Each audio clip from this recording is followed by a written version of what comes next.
débutons avec de la coopération commerciale. Les relations économiques entre les États-Unis et la Côte d'Ivoire viennent d'être renforcées. C'était ce mercredi 14 mai au MCHM Business Summit, un événement économique majeur organisé en marge du Africa CEO Forum. La rencontre a vu la participation de délégations américaines et des ministres ivoiriens du commerce et du pétrole, à l'issue duquel des accords de partenariat ont été signés entre les deux pays. Walter Kofi.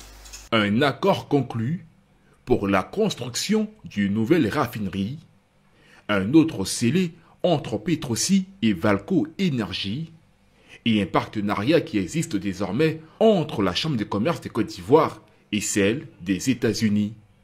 Des conventions estimées pour plus de 4 000 milliards de francs CFA d'investissement qui ont été scellées lors du sommet commercial des affaires entre la Côte d'Ivoire et les États-Unis.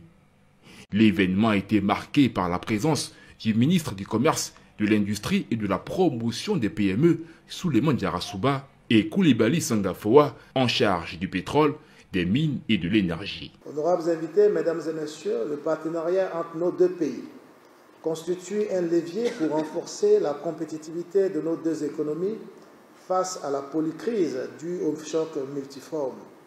En effet, il constitue une opportunité pour la promotion de l'investissement et du commerce, notamment en faveur du développement du secteur privé.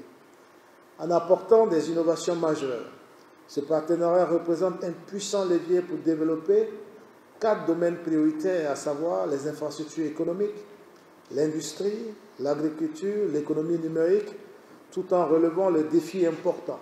Pour la partie américaine, cet accord marque un nouveau départ dans les relations économiques entre l'Afrique et les États-Unis, plus particulièrement la Côte d'Ivoire. L'ambassadrice américaine en Côte d'Ivoire, avec à ses côtés son homologue Troy Fitrell, aux responsables du Bureau des affaires africaines, ont dévoilé la nouvelle stratégie de diplomatie commerciale du département d'État pour l'Afrique subsaharienne.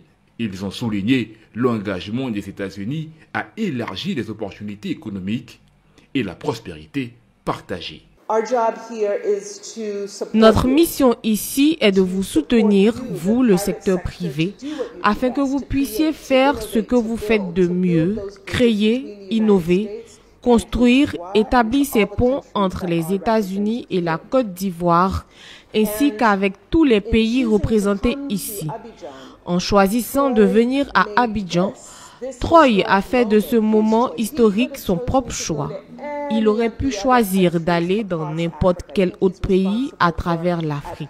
Je crois qu'il est actuellement responsable de 49 pays et il a choisi celui-ci.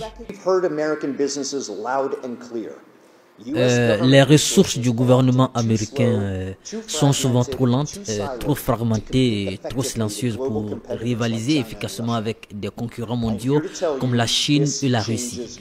Je suis ici pour vous dire que cela change maintenant.